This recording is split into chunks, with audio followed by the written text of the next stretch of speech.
ইব্রাহিম আলাইহিস সালাতু ওয়াস সালাম ইরাকে বসবাস করতেন। ইরাকের মানুষ ওনার দাওয়াতকে গ্রহণ করে নাই। ওনার ভাগ্নে লূত আলাইহিস সালাতু ওয়াস সালাম একমাত্র তিনিই তার দাওয়াতকে গ্রহণ করছেন। এই পর্যায়ে উনি সিদ্ধান্ত নিলেন যে আমি ইরাক ছেড়ে অন্য দেশে চলে যাব। সেবতে উনি ওনার ভাগ্নে এবং ওনার বিবি সারা ইরাক ছেড়ে সিরিয়ায় হিজরত করলেন, সিরিয়ায় চলে গেলেন। সিরিয়াতে যাওয়ার পরে তখনও উনি নিঃসন্তান, ওনার বয়স হয়ে গিয়েছে। সূরা সফফাতের 99 নম্বর আয়াত থেকে এই ঘটনার আরম্ভ। কুরবানি কিভাবে আসলো, কিভাবে সূচনা হলো, তো উনি এখানে বলতেছেন ওয়াকালা ইন্নী যাহিবুন ইলা রাব্বি সায়াহদিন। যখন উনি ইরাকের মানুষ ওনার দাওয়াতকে গ্রহণ করল না, তখন উনি বললেন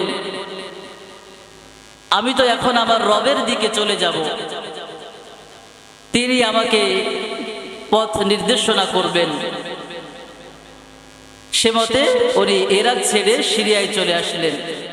তখনও উনি নিঃসন্তান, ওনার বয়স হয়ে গিয়েছে। এমত অবস্থায় একজন পিতা নিঃসন্তান, সন্তান পাওয়ার যে বেদনা সবার থাকে, নিঃসন্তান আর সন্তান হওয়া, তো সন্তান পাওয়ার যে আকাঙ্ক্ষা আর বেদনা এটা ওনার মনের মধ্যে তখনও ছিল। এইবার উনি আল্লাহ তাআলার কাছে দোয়া করতেছেন, রব্বি হাবলি মিনাস সালিহিন, রব্বি হাবলি মিনাস সালিহিন।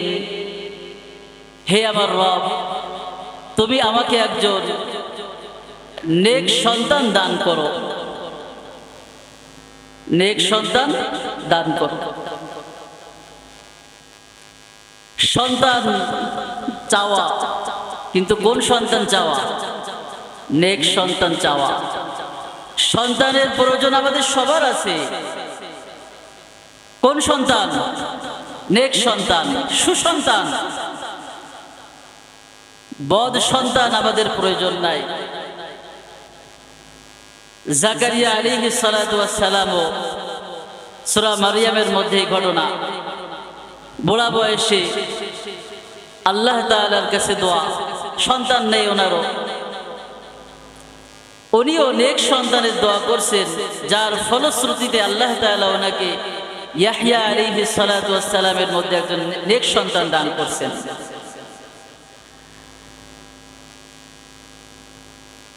সন্তান হওয়া এটা বিশাল বড় নিয়ামত, কিন্তু কোন সন্তান? এই জন্য যাদের সন্তান হয় না তাদের জন্য কিন্তু এটা একটা উপদেশ, এটা সান্ত্বনা, যে বদকার সন্তান হওয়ার চাইতে নিঃসন্তান থাকাটা উত্তম। কি বলেন? বদ সন্তান হওয়ার চাইতে নিঃসন্তান হয়ে থাকা ভালো। সূরা কাহাফের মধ্যে ওই যে ঘটনা, বাচ্চাটাকে ধরে মেরে ফেলাইছে, হ্যাঁ, বাচ্চাকে ধরে মেরে ফেলাইছে। হযরত মূসা আলাইহিস সালাতু ওয়াস সালাম আর সহ্য করতে পারে না, বাচ্চাটাকে মেরে ফেললেন। তো বললেন কি, যে বাচ্চাটা বড় হলে পিতামাতার নাফরমান হবে। পিতামাতা সৎ, কিন্তু সন্তানটা হবে বদ, নাফরমান সন্তান হবে। তো বদকার নাফরমান সন্তান হওয়ার চাইতে নিঃসন্তান থাকা ভালো। এজন্য যাদের সন্তান হয় না তাদের জন্য এটা একটা শিক্ষা, সবক, উপদেশ, সান্ত্বনা, যে আল্লাহ তাআলা হয়তো এটাই চাইছেন আমার সন্তান না হোক। আমার সন্তান হলে সে তো বদকার হতে পারত। আমি একজন সম্মানী মানুষ, আমার সন্তান যদি বদকার হয়ে যায় আমার সারা জীবনের এই সম্মান মর্যাদা সব ধূলিসাৎ করে দিবে সে। তো ইব্রাহিম আলাইহিস সালাতু ওয়াস সালামও এখানে এই দোয়াটাই করলেন, রব্বি হাবলি মিনাস সালিহিন। শুধু দোয়া করছেন এটা না ভাই, আমাদের জন্য এই শিক্ষাটা দিয়ে গেছেন ইব্রাহিম আলাইহিস সালাম, যে আমরাও আল্লাহ তাআলার কাছে সন্তানের আকাঙ্ক্ষা কামনা বাসনা করব, কিন্তু জানতেন সন্তান না, নেক সন্তান চাইবো। ওখানে আল্লাহ পাক রব্বুল আলামিন ইব্রাহিম আলাইহিস সালাতু ওয়াস সালামের দোয়া কবুল করে নিলেন এবং আল্লাহ তাআলা ইব্রাহিম আলাইহিস সালাতু ওয়াস সালামকে সুসংবাদ দিয়ে দিলেন, ফাবাশশারনাহু বিগুলামিন হালিম, ফাবাশশারনাহু বিগুলামিন হালিম। আল্লাহ তাআলা বলতেছেন, আমি তাকে একজন ধৈর্যশীল সহনশীল সন্তানের সুসংবাদ দিলাম। ধৈর্যশীল, ভালো করে মনে রাখেন, ধৈর্য না হলে সামনে পরীক্ষা দিতে পারবে? এ তো আল্লাহ তাআলার পরীক্ষা। ওনাকে জাতির পিতা বানাবেন, উপরে উঠাবেন। ইব্রাহিম ও ইসমাইল আলাইহিমুস সালাতু ওয়াস সালাম কিয়ামত পর্যন্ত আনেওয়ালা মানুষের জন্য এটা একটা ঐতিহাসিক ঘটনা হয়ে থাকবে। তো সেটার জন্য তো আল্লাহ তাআলা ওইভাবে গড়ে তুলতেছে। হযরত ইব্রাহিম আলাইহিস সালাতু ওয়াস সালামের বিবি হাজেরা, এই হাজেরা ছিল তৎকালীন মিশরের বাদশা ফিরাউনের কন্যা। তাফসিরে মারিফুল কোরআনের মধ্যে লিখছে, হ্যাঁ, ফিরাউনের কন্যার নাম কি ছিল? হাজেরা। উনি এই হাজেরা আলাইহিস সালাতু ওয়াস সালামকে ওনার বিবি সারার খেদমতে পেশ করছিলেন, যে আমার কন্যা আপনার বিবিকে দিলাম, সে আপনার বিবির খেদমত করবে।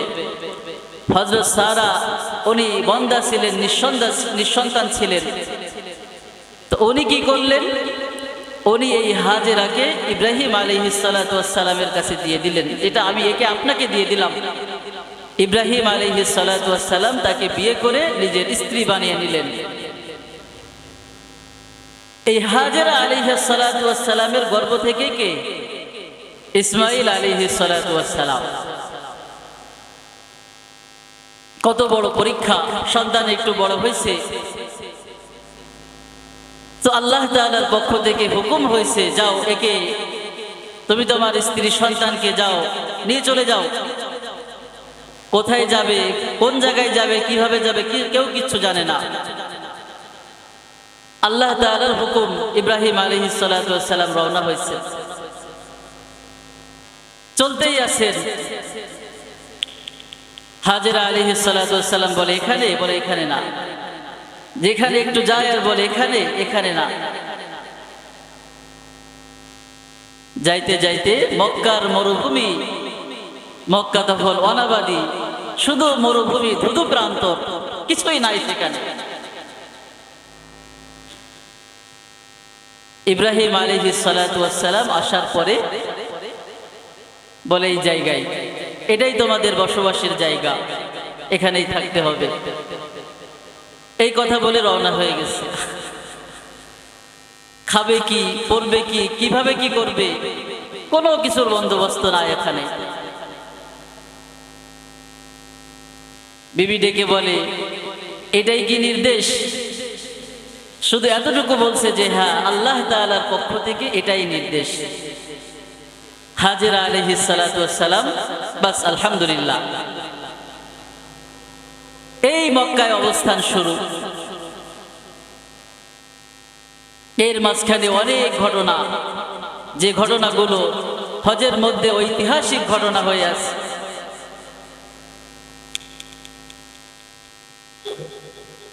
পানি পান করবেন, পানি নাই, সন্তানকে রেখে ছুটাছুটি করতেছে। হ্যাঁ, সাফা মারওয়ার মধ্যে এই ভালোবাসা নিয়ে ছোটাছুটি দৌড়াদৌড়ি করতেছে। ওদিকে সন্তানের আবার কোনো অসুবিধা হলো কিনা সেদিকেও খেয়াল করতেছেন। তো আল্লাহ তাআলার কাছে এই ভালোবাসাটা এতটাই পছন্দ হয়েছে, কিয়ামত পর্যন্ত আনেওয়ালা মানুষের জন্য সাফা মারওয়ার মাঝখানে সাই এটাকে ওয়াজিব করে দিয়েছেন আল্লাহ তাআলা।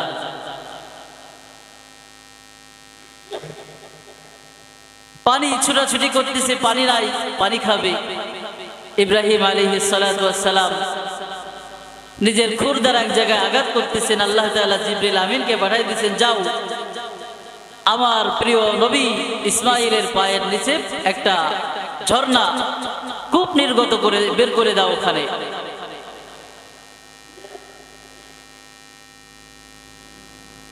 এভাবে আল্লাহ তাআলা তাদেরকে ওখানে সাহায্য করছেন। ইব্রাহিম আলাইহিস সালাতু ওয়াস সালামের সাথে বড় হয়ে গেছেন বাচ্চা সন্তান। বড় হয়ে যাওয়ার পরে কিতাবের মধ্যে লিখছে এই সন্তানটা বাবার সাথে চলাফেরা করতে পারে, বাবার কাজে সহযোগিতা করতে পারে। তাফসিরে মারিফুল কোরআনের মধ্যে লিখছে বয়স তখন 13 বছর ইসমাইল আলাইহিস সালাতু ওয়াস সালামের। ফালাম্মা বালাগা মা'হু সা'য়া, ইসমাইল আলাইহিস সালাতু ওয়াস সালাম যখন তার বাবার সাথে চলতে পারে, বাবার কাজে সহযোগিতা করতে পারে, এরকম বয়সে এসে ইব্রাহিম আলাইহিস সালাতু ওয়াস সালাম তার সন্তানকে বলতেছেন, ইয়া বুনাইয়া, হে আমার বৎস, ইন্নী আরা ফিল মানামি আন্নী আযবাহুকা ফানজুর মাযা তারা। হে আমার ছেলে, আমি স্বপ্নে দেখলাম যে তোমাকে আমি জবাই করতেছি। ফানজুর মাযা তারা, তুমি কি বলো? হ্যাঁ, কোথায় দেখছে? স্বপ্নে দেখছেন। আমি তোমাকে জবাই করছি, জবাই করে ফেলে নাই, জবাই করা একটা অবস্থা, জবাই করছি, এটা আমি তোমাকে স্বপ্ন দেখলাম। কাজেই তোমার মতামতটা কি? قال يا أبت افعل ما تؤمر ستجدني إن شاء الله من الصابرين। হ্যাঁ, ওই যে আগে কি বলছে আল্লাহ তাআলা, কি বলছে? হ্যাঁ, ধৈর্যশীল সহনশীল সন্তান। উনি এইবার বাবাকে বলতেছেন, বাবা আপনাকে যা আদেশ করা হয়েছে সেটা করুন। আপনি নিশ্চয় আপনি আমাকে আল্লাহ তাআলা চাইলে সৎকর্মশীলদের অন্তর্ভুক্ত পাবেন। কাদের অন্তর্ভুক্ত? সৎকর্মশীলদের অন্তর্ভুক্ত পাবেন। কতটা বিনয়! আমি ধৈর্য ধরবো, আমি সবর করব, এটা বলেন নাই, কারণ দুনিয়াতে তো ধৈর্যশীল মানুষ অনেক। উনি বলছেন যারা এরকম আল্লাহর বান্দাদের মধ্যে যারা ধৈর্যশীল, আমাকেও আপনি ওই রকম ধৈর্যশীল বান্দাদের অন্তর্ভুক্ত পাবেন। এটা বিনয়। এটা কি বিনয়?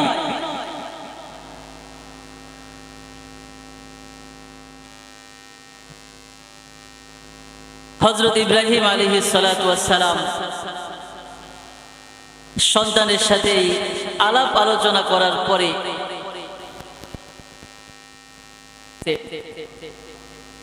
মিনা প্রান্তরে যেখানে জবাই করা হয়, প্রতিমধ্যে শয়তান ইব্রাহিম আলাইহিস সালাতু ওয়াস সালামকে 3 বার ধোঁকা দিছে। কয়বার? 3 বার করে ধোঁকা দিছে। ইব্রাহিম আলাইহিস সালাতু ওয়াস সালাম প্রত্যেকবার শয়তানকে 7টা করে পাথর নিক্ষেপ করছে। শয়তান যাতে ধোঁকা দিতে না পারে, শয়তানের গায়ে কয়বার? 3 বার করে 7টা করে পাথর নিক্ষেপ করছে। প্রত্যেকবার শয়তানকে উনি দূর করে দিয়েছেন। আল্লাহ পাক রব্বুল আলামিনের কাছে এই আমলটা এত প্রিয় আর পছন্দনীয়। হ্যাঁ, হাজী সাহেবরা হজ করতে গেলে এই আমলটা তাদের এখন করতে হয়। হজের প্রত্যেকটা কাজের মধ্যে ইব্রাহিম আলাইহিস সালাতু ওয়াস সালামের স্মৃতি, এই ভালোবাসা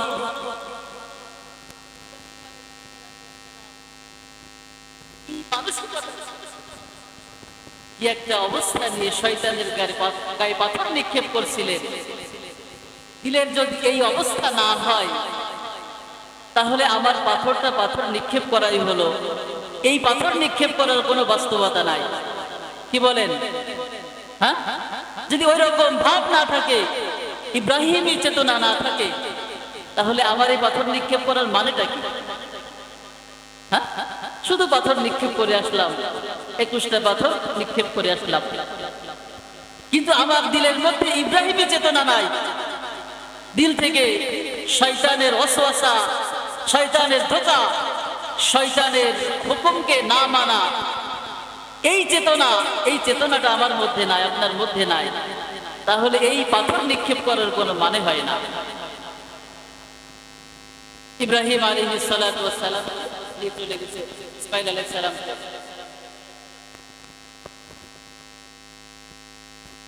এইবার সবাই করতে যাবেন, সন্তানের পিতা বেদনাদায়ক মুহূর্ত শুরু হয়ে গেল। ইসমাঈল আলাইহিস সালাতু ওয়াস সালাম বাবাকে বলছেন, বাবা আপনি আমাকে জবাই করবেন, ছুরিটা ভালো করে ধার করে নেন, যাতে করে একবারেই জবাই হয়ে যায়।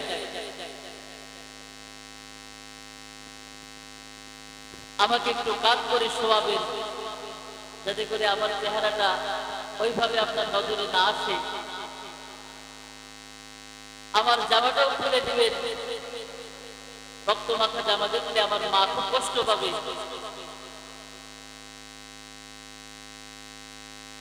এরকম একটা মুহূর্ত ইব্রাহিম আলাইহিস সালাতু ওয়াস সালাম সন্তানকে শিখিয়ে দিয়েছেন। এই কথাটাকে আল্লাহ তাআলা বলছেন ফালাম্মা আসলামা ওয়া তাল্লাহু লিল জাবিন,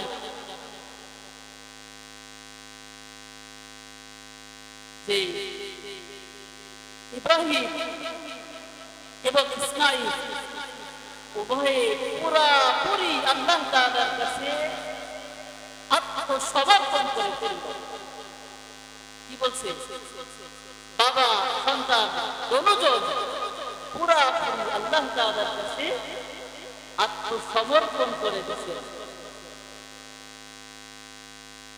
ইব্রাহিম আলাইহিস সালাতু ওয়াস সালামকে স্বপ্নে দেখানো হয়েছিল, আল্লাহ তাআলার উদ্দেশ্য ছিল এই পর্যন্ত, ইব্রাহিম আমার হুকুমটা মানে কিনা, এই আনুগত্য, এটাই উদ্দেশ্য ছিল আল্লাহ তাআলা।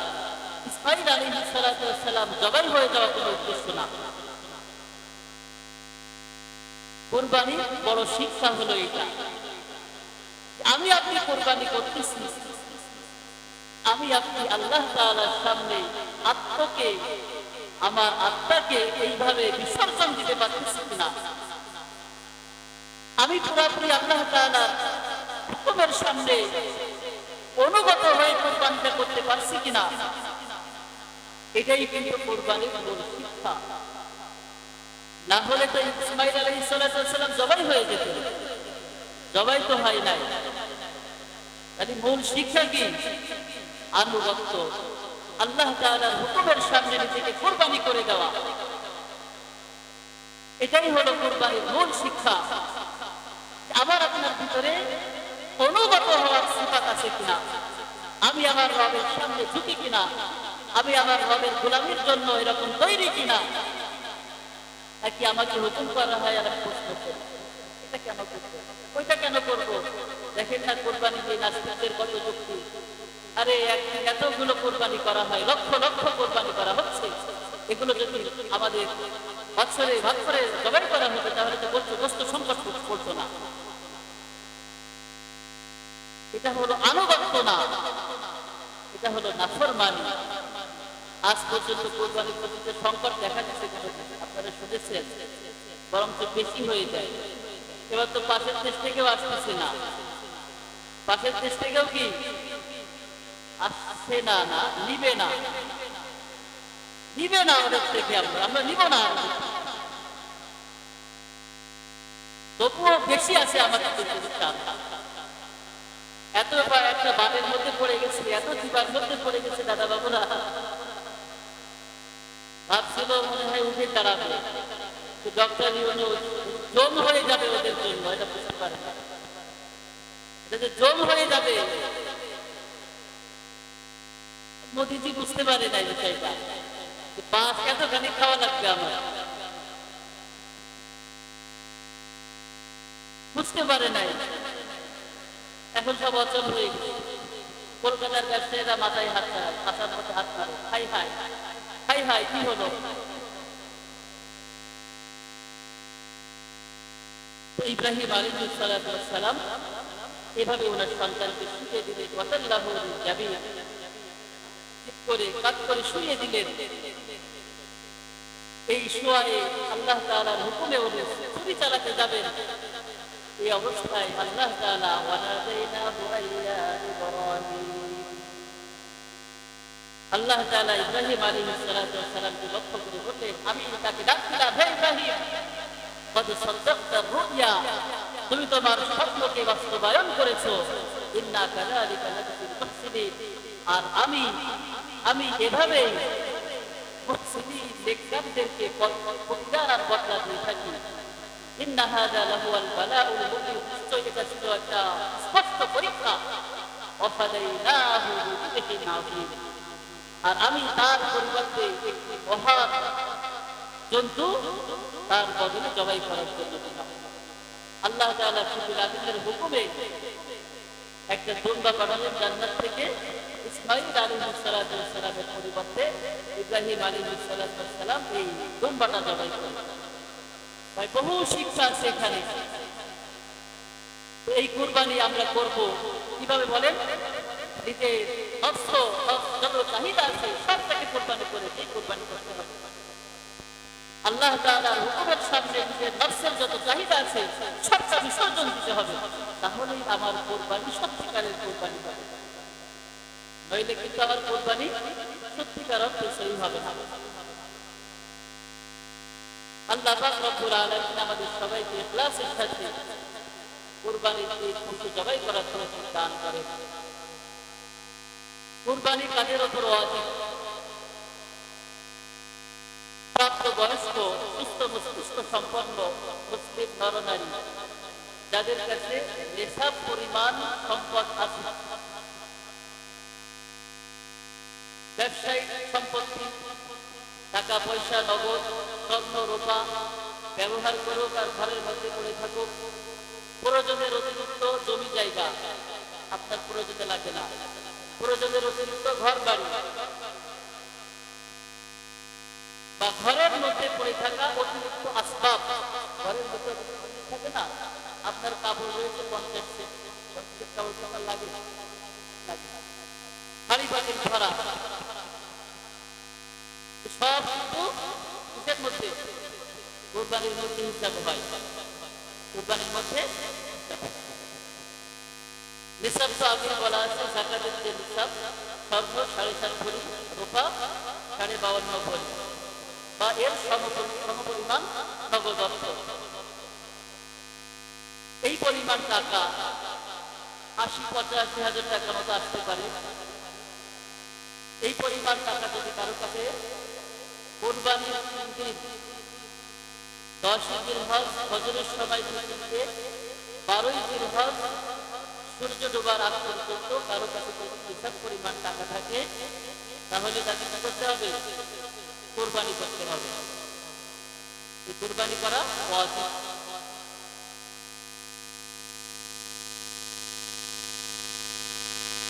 নাবালিগ সন্তান টাকা পয়সা আছে,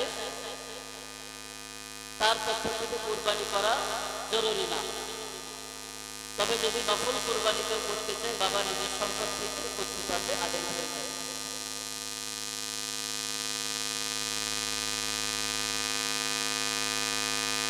কুরবানির দিনগুলিতে ওই 3 দিন যদি কেউ সফর করে 48 মাইল বা আনুমানিক 78 কিলোমিটার এত দূরে সফর করার উদ্দেশ্যে আসে, বের হচ্ছে, তাহলে তার উপরেও কুরবানি ওয়াজিব হয় না।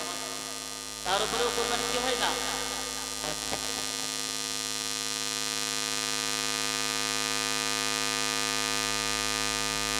কুরবানি পশু